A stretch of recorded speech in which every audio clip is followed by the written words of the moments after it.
आदरणीय व्यासपीठ, रुईबर गावातील सर्व वडीलधारी मंडळी, तरुण मित्र, जिथपर्यंत माझ्या माईकचा आवाज पोहोचतोय तिथपर्यंत घराघरातून ऐकणाऱ्या माझ्या माता भगिनी, बंधूंनो, सगळ्यात पहिल्यांदा तर मला वाटतंय 8 वर्षापासून तटलेल्या, होय 8च वर्ष झाली, कारण मागच्या 5 वर्षात त्या निवडणुका झाल्याच नाहीत, त्या निवडणुका आता व्हायला लागल्या. आणि मग मिनी मंत्रालयासाठी जी सगळी गौडदौड प्रक्रिया आज पूर्ण झाली, उमेदवार आज ठरले, त्यांचे चिन्ह ठरले, कारण आज विड्रॉलचा शेवटचा दिवस होता आणि प्रचाराला त्या ठिकाणी सुरुवात झाली. बांधवांनो, या निवडणुकीच्या प्रचाराच्या बाबतीत बोलत असताना माझं स्वतःचं प्रामाणिक असं मत आहे की कुठलंही ग्रामीण भागातलं नेतृत्व आहे, ती नेतृत्व जर त्या ठिकाणी पुढे यायची संधी जर कुठं असेल तर मला वाटतं जिल्हा परिषद आणि पंचायत समितीच्या निवडणुका. आपण अगदी विलासराव देशमुखापासून अनेक नेते मंडळीचं नाव जर घेतलं तर त्या प्रत्येक नेते मंडळीचा राजकीय प्रवास जर आपण कुठं सुरुवात झाला तर मला वाटतं तो असाच कुठंतरी पंचायत समितीला, असंच कुठंतरी जिल्हा परिषदला त्या ठिकाणी सुरू होतो आणि मग त्याच्या माध्यमातून नेतृत्व त्या ठिकाणी विधानसभेसाठी, लोकसभेसाठी घडतं. आणि म्हणून मी वैयक्तिक ओमराजे म्हणून माझा कायमस्वरूपी आग्रह असतो की राजकारण हा विषय कधीही कुणाच्या एखाद्या घराची मक्तेदारी असता कामा नये.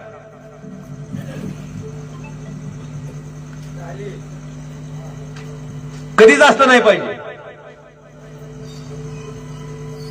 मी कायमस्वरूपी घराणेशाहीवर बोलत आलोय. बरं, बोलत आलोय म्हणजे वागतोय तशातला भाग नाही, वागलोय पण तसाच.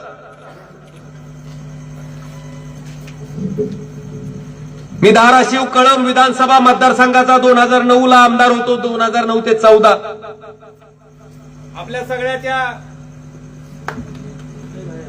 आपल्या सगळ्याच्या आशीर्वादानं 2019 ला देशाच्या सर्वोच्च सभागृहात लोकसभेत मला जाता आलं. ज्या विधानसभेतनं मी आमदार होतो, मी फक्त महाराष्ट्रातलंच उदाहरण देत नाही, पूर्ण देशातलं उदाहरण देतो. एखाद्या आमदाराचा खासदार झाला, जिथून खासदार झालेला आमदार आमदारकीची निवडणूक लढवत असतो, ती जागा त्या आमदाराच्या बायकोला तरी दिली जाती, भावाला तरी दिली जाती. बांधवानो, मला अभिमान आहे की मी खासदार झाल्याच्या नंतर जिथून मी आमदार होत होतो तिथून कैलास पाटील नावाचं एक शेतकऱ्याचं लेकरू त्यावेळेस 2 वेळेस आमदार करायचं काम मी त्या ठिकाणी केलं.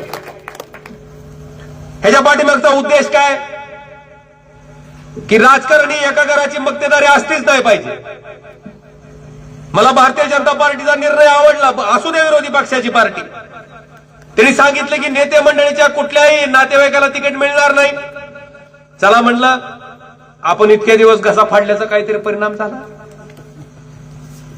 बसवराज पाटलांनी त्यांच्या मुलाला उमेदवारी घेतली नाही तिथं, इकडे बी सांगण्यात आलं. पण बांधवानो, मला यांची नीती आणि नियत माहिती आहे. त्यांना असं वाटतंय खासदारकी लागली, कोण उभा सांगा की, विधानसभा लागली आणि आता जिल्हा परिषद तरी कार्यकर्त्याला सोडा की, का त्याला ती बी लढायची नाही. जिल्हा परिषदच्या महिलाचं अध्यक्षपद जर पहिलेला सुटलं. अरे हव्यास किती असतो खुर्चीचा. बरं, तुम्ही आम्ही काय गुलाम आहेत काय? काय पद्धत आहे? एवढं सगळं नाटक केलं पुन्हा माऊली आल्याच.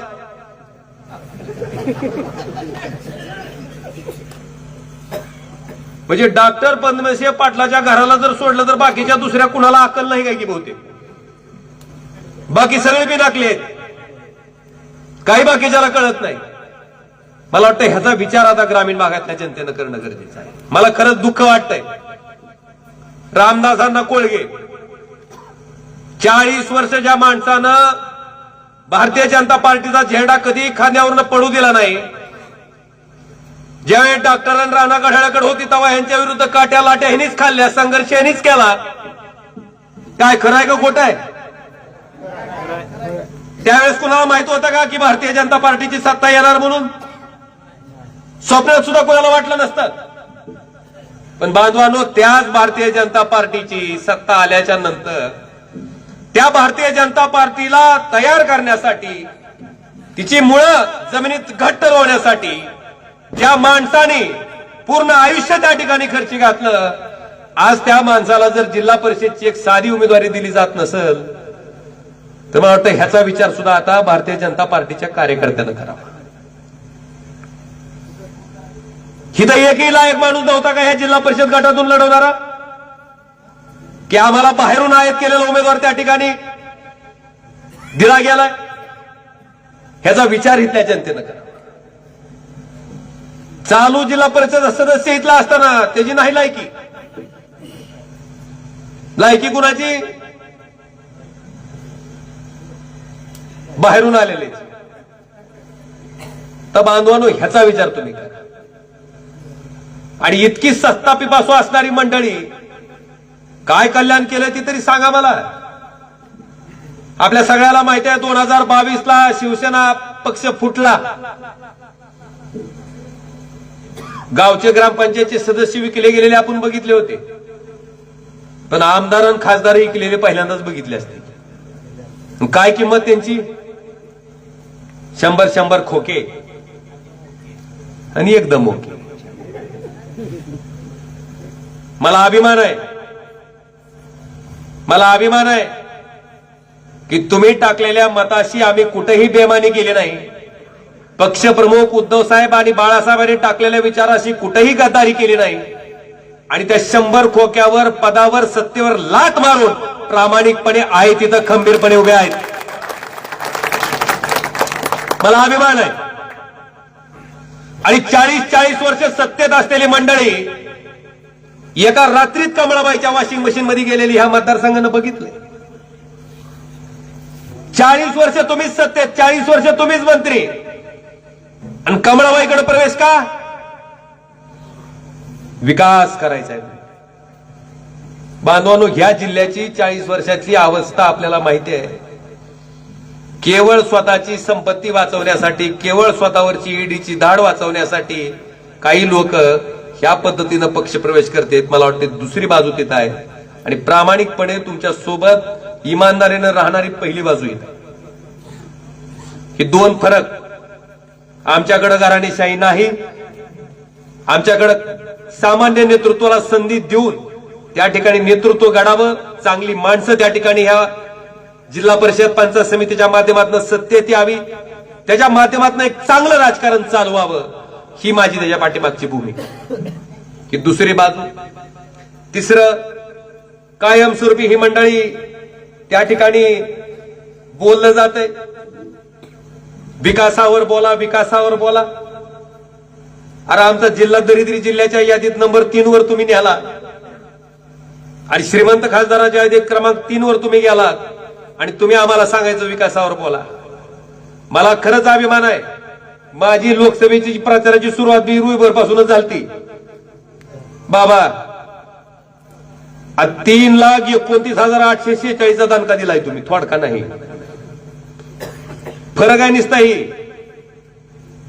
बांधवानो, 2019च्या लोकसभेत राणा पाटलांनी आजमावलं, 2014च्या लोकसभेत पद्मसिंह पाटलांना आजमावलं, आणि 2024 ताईनं पण प्रसाद घेतला. 3 निवडणूक आहेत, आणि 3ही निवडणुकीचं मताधिक्य आपल्या सगळ्याच्या समोर आहे. ते 2.5 लाखानं, राणा 1,29,000 आणि ताई 3,29,000. ह्या निवडणुकीत पराभूत झाल्याच्या नंतर काल परवा कुठं नगरपालिकेची एक निवडणूक आली की उड्या थांबायला लागली. ते आता म्हणून काय झाले? बुद्धिबळामध्ये राजा आणि वजिराची तुलना राजा आणि वजिराबरोबर होती ना. तुम्ही आमचा जर लोकसभेत पराभव केला तर तुम्ही नाचा की, आमचं काय म्हणणं नाही. पडायचं लोकसभेला ग्रामपंचायत आणि म्हणून नाचायचं कवडी. आणि एका पराभवानं आम्ही काय खचून जाणारे नाहीत. पण अभिमान आहे की बाबा लढलो आम्ही, जिद्दीनं लढलो. तुमच्यासारखं पक्ष प्रवेश करून नाही गेलो दुसऱ्या पार्टीत. तुमच्यासारखं काहीतरी हाणलेला गबाळ आहे वाचवण्यासाठी नाही ईडीच्या भीतीनं गेलो कुठं दुसरीकडे. आहेत तिथं खंबीरपणे उभे आहेत. आणि त्याच प्रामाणिक भावनेतनं आज आम्ही तुमच्या सगळ्याच्या समोर आलोय. आज आम्ही जे उमेदवार दिलेत, मी तुम्हाला आताच मगाशी जे नाव सांगितलं त्या ठिकाणी श्री विनायक शेळके जिल्हा परिषदच्या सदस्य पदासाठी जी निवडणूक लढवतेत, ह्या माणसानं आंबेवाडी ग्रामपंचायतीमध्ये काम करत असताना त्या ठिकाणी विठ्ठल रुक्मिणी मंदिरासाठी आवश्यक असणारी जागा स्वतःच्या कष्टाच्या पैशातनं घेऊन दिली. तिथं रामाचं मंदिर या माणसानं बांधून दिलं. असंख्य शेत रस्ते त्या माणसानं त्या ठिकाणी करून दिलेत. आणि मी तुम्हाला निश्चितपणे सांगतो की तुम्ही मला खासदार म्हणून निवडून दिलं, तुम्ही बाहेर जरी गेलात कुठं आणि तुम्ही जर सांगितलं बाबा ओमराजे निंबाळकर आमचा खासदार आहे, तुम्हाला कुठं मान खाली घालावं लागते का? माणसामध्ये अरे चांगला माणूस आहे, स्वाभिमानी माणूस, आणि आम्ही खोकं गाऊन पालतं पडला असता होतं, आईला काय दलिंदराला निवडून दिले म्हणली असते तुम्ही, म्हणलं असतं सहज म्हणते ती. त्यामुळे बांधवानो तेवढं आम्ही पाळले. आज बऱ्याच गोष्टी मला बोलायच्यात, फक्त प्रमुख गोष्ट मला या ठिकाणी सांगायची की उद्धवजी ठाकरे साहेब 2.5 वर्ष त्या ठिकाणी मुख्यमंत्री होते आणि 2.5 वर्षातला 1.5 वर्ष काळ आपला कोरोनामध्ये गेलता. 1 वर्ष आपल्याला त्या ठिकाणी सत्ताधारी पक्षाचं खासदार आणि आमदार म्हणून काम करता आलं. त्या 1 वर्षात आपण धाराशिवचं शासकीय वैद्यकीय महाविद्यालय ह्या जिल्ह्यात सरकारी मालकीचं सरकारी चालू केलं आणि ह्या वर्षी डॉक्टर झालेली लेकरं त्या कॉलेजमधनं बाहेर पडतात. मला वाटतं हे आमचं सगळ्यात प्रमुख यश त्या ठिकाणचं आहे. त्याच्या विरुद्ध आपल्याकडे पद्मसिंह पाटलाच्या काळात बी एक कॉलेज मंजूर झालं. कुठं केलं? का नाही? ह्या जिल्ह्यात सगळी जागीरदार माणसं आहेत, ती गरीब माणसं मुंबईत आहेत. तुम्ही आजारी पडला तर तुम्ही नोटाची बंडल फेकून आणता डॉक्टरला, होय? तुम्हाला गरज, खरी गरज कुठं आहे? तिथं गरीब माणसं आहेत, तिथं नेलं. बरं, त्या मेडिकल कॉलेजची बी गंमत अशी आहे, तेरणा पब्लिक चॅरिटेबल ट्रस्टचं इथल्या रुईबर मधल्या एका बी पट्टुशानं सांगावं, मला एकानं सांगावं की रुईबर मधलं एक पोरग फुकट त्या मेडिकल कॉलेजमधून डॉक्टर झालं. एक दाखवा मला, एक दाखवा. एक सुद्धा नाही. का? 100 लाख ते 150 लाख म्हणजे 1 कोटी ते 1.5 कोटी रुपये डोनेशन आहे एका मेडिकल कॉलेजच्या सीटसाठी. एकही यांनी त्याच्यातनं डॉक्टर केलेलं नाही. बांधवांनो, तीच माणसं तुमचेच पैसे आणून त्याच माध्यमातून तुमच्या समोर पुन्हा आता 1.5 कोटी रुपये एका ऍडमिशन घेतल्यावर 7.5 कोटीच्या गाडीमध्ये खिंडायला काय कुणाच्या बापात जाते? हा विचार त्याच्या मागचा. ह्या कुटुंबानं नेहमी स्वतःचा स्वार्थ केलाय. आम्हाला सुद्धा पवनराजे निंबाळकर चॅरिटेबल ट्रस्ट काढून ही कॉलेज आम्हाला बी कुठंतरी नेता आलं असतं ना धाराशिवचं. बांधवांनो, ते आम्ही केलं नाही. कारण पैसे कमवणं, सत्ता कमवणं, संपत्ती कमवणं हा आमचा उद्देश नाही. कारण तुमच्यासारख्या सर्वसामान्य माणसानं माझं नेतृत्व घडवलंय, तुमच्यासारखी सामान्य माणसं माझ्या पाठीमागे उभा राहिली म्हणून ओमराजे एवढ्या शक्तीच्या विरुद्ध लढू शकला आणि आज इथपर्यंत पोहोचलाय. याच्यात तुमचं यश आहे. आणि म्हणून या जिल्हा परिषदच्या निवडणुकीमध्ये सुद्धा आज शेळके साहेब असतील, आपल्या कोळगेताई आहेत, हे उमेदवार त्या ठिकाणी तुमच्या सगळ्याच्या समक्ष आहेत. मला सगळ्याला आपल्याला आठवण करून द्यायचे, रुईबर, गौडगाव, अनसुर्डा ते राष्ट्रीय महामार्ग 208 पर्यंत जवळपास 9 किलोमीटरच्या लांबीचं 7,67,00,000 रुपयाचं काम आपण प्रधानमंत्री ग्राम सडक योजना टप्पा क्रमांक 2 मधनं त्या ठिकाणी मंजूर केलं होतं. याचं उद्घाटन सुद्धा आपण त्या ठिकाणी केलं होतं. ते सुद्धा काम आपण सगळ्याच्या समक्ष आहेत. नाहीतर पुन्हा काय होतं, काम आम्ही करतो नारळ तिसरीच फोडायली. आता रेल्वेचा विभाग कुणाकडे असतो तरी आमदार हिंडतोय मागं पुढं. बघ, तुझं केलंय तू म्हण की आमचं काय म्हणणं.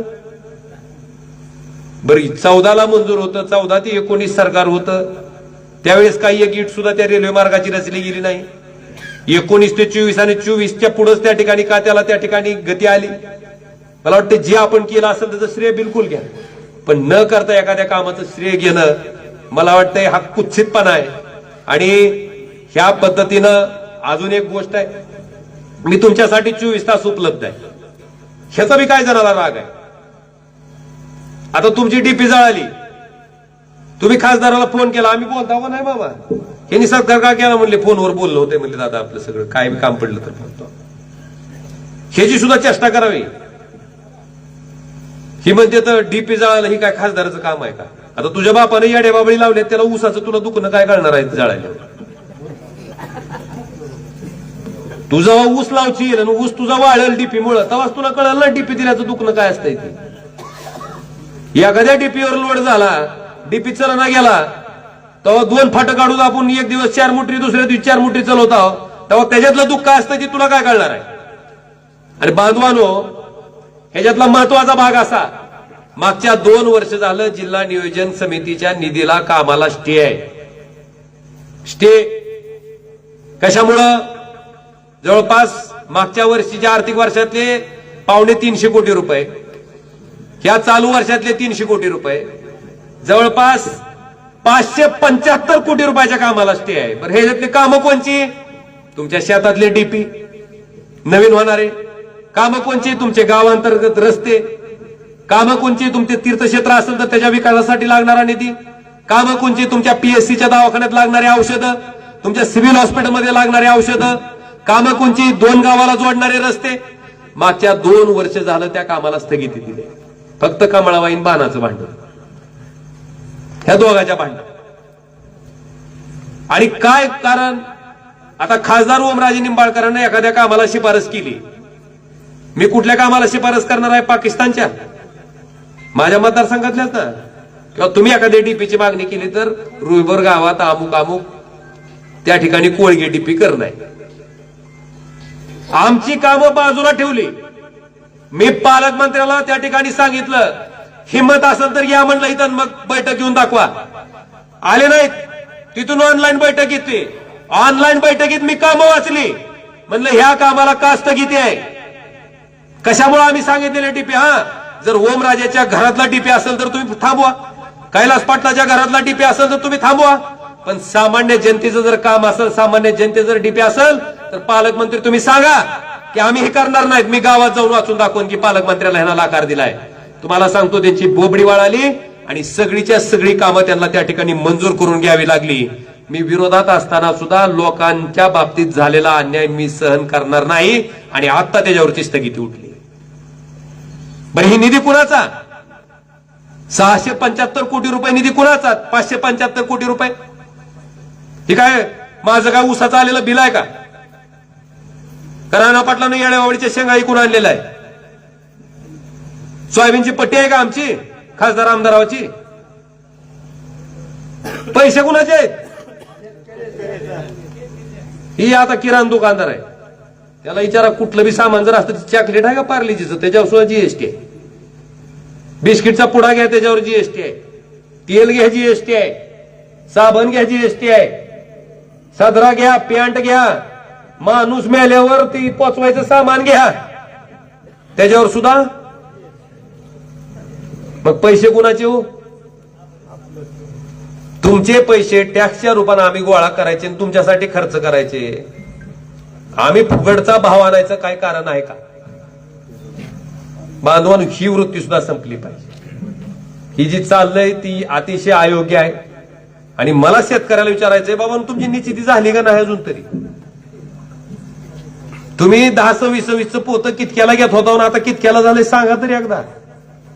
डीबीचं पोतं कितक्याला घेत होता आणि कितक्याला झालंय?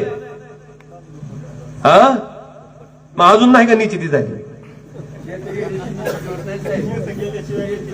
आणि जी सोयाबीन तुम्ही 11,000-12,000 रुपये क्विंटलला विकत होता, ती सोयाबीन आज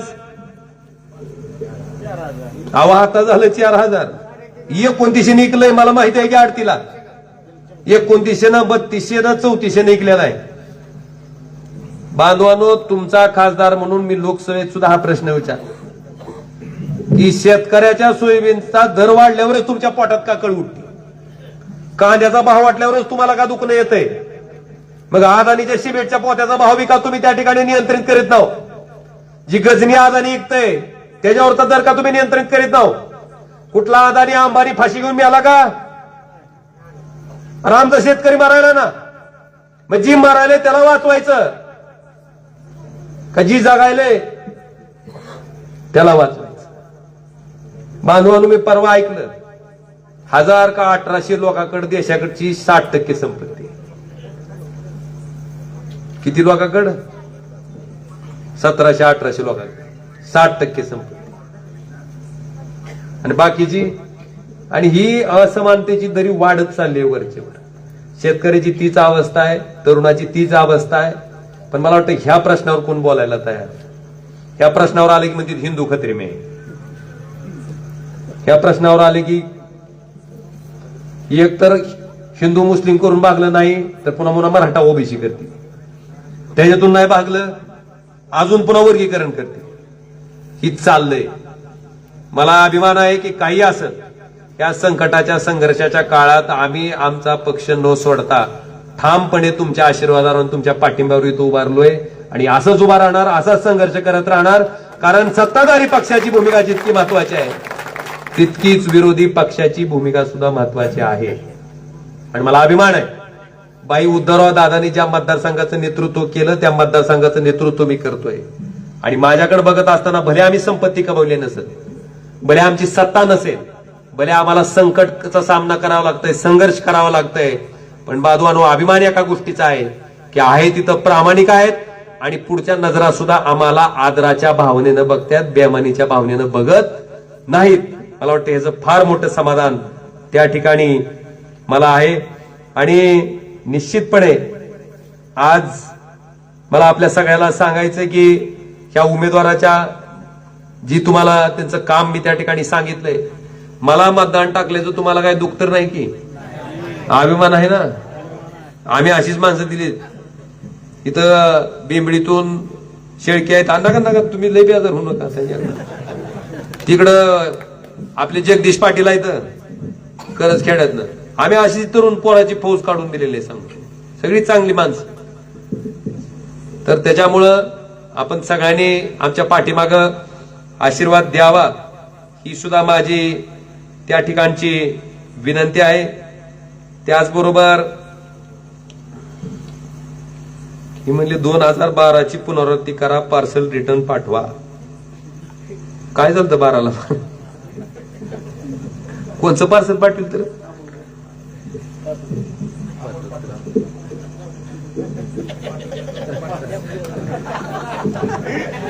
लय हसली बघा आता पोटातून कळकळून नको.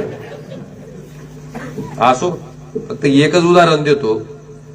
40 वर्ष ज्या अण्णांनी पक्षाची सेवा केली त्याला तिकीट नाही. हो, आता अर्चनाताईंनी भाजपची सेवा किती वर्ष केली मला माहित नाही, त्यांना तिकीट. असं इतकंच मला म्हणायचंय. आणि तुम्हाला सांगतो, कुठल्याही कुटुंबाची हुकुमशाही नका सहन करू. अरे आपण माणसाव, डॉक्टर बाबासाहेब आंबेडकरांच्या संविधानानं आपल्याला मताचा अधिकार दिलाय, थोडा तरी स्वाभिमान ठेवा. निवडणूक येईल जाईल, पण बांधवांनो, ही जी वृत्ती आहे ही वृत्ती संपली पाहिजे. कुणी का असं ना, माझ्या सहित सगळं मी मी मी मी मी मी. दुसरं माणूसच तयार होऊ द्यायचं नाही का? दुसऱ्या माणसाला वर येऊ द्यायचं नाही का? बांधवांनो, ही काय राजकारणाची रीत मला योग्य वाटत नाही. आणि म्हणून तुम्हाला मी कळकळीचं नम्र आवाहन करतो, सगळ्या शेतकऱ्यांना, शेतमजुरांना, आज महागाईची परिस्थिती काय, नोकरदार पोराची परिस्थिती काय, का सगळ्यांना नोकऱ्या आहेत होय रे बॉम्बे रेव्हनमध्ये? ही काय करतंय, आज गप हाणतंय, त्याच्यापेक्षा उद्या मोठी गप हाणतंय, आणि पुन्हा परवा त्याच्यापेक्षा मोठी हाणतंय. आपल्याला वाटतं काय काय विकास आहे, काय विकास आहे. मी बघत आलोय आता 5000 कोटीचा विकास झाला म्हणून एका माणसाने सत्कार करून घेतला होता. ती 5000 कोटीचा विकास नेमका कोणत्या गर्दाडात अडकलाय? मी गर्दाड उडकीतच आलोय येताना रस्त्याने. तुमच्या गर्दाडात कुठला सापडला तर मला दावा. ही परिस्थिती आहे, रस्त्याची अवस्था तशीच आहे. आणि म्हणून या सगळ्या बाबीचा विचार करून थोडासा आत्मसन्मान जर त्या ठिकाणी जीवन ठेवायचा असेल, आणि ही धडा कशातून देणं गरजेचं आहे? हिंमतातूनच देणं गरजेचं आहे. दुसरा ह्याला पर्याय नाही. बरं आता पैशाची फौज तर लय मोठी आहे. आता मी नगरपालिकेला बघितलंय, नुसते पैसे जायचं, कागद त्यांच्यासाठी पैसे, म्हणजे थोडा बी कमी पडत नाही. हा मग ती हिशेब करा चांगला, ही विचार करा, ही खरंच विचार करा. आणि या दोघाची चिन्ह काय आहेत? माग मशाल. तर ह्या चिन्हाच्या पुढचं बटन दाबून या दोन्ही उमेदवारांना तुमचे जिल्हा परिषदचे सदस्य आणि पंचायत समितीचे सदस्य म्हणून काम करण्याची संधी द्यावी, एवढीच विनंती करतो आणि आपल्या सगळ्यांची रजा घेतो. धन्यवाद.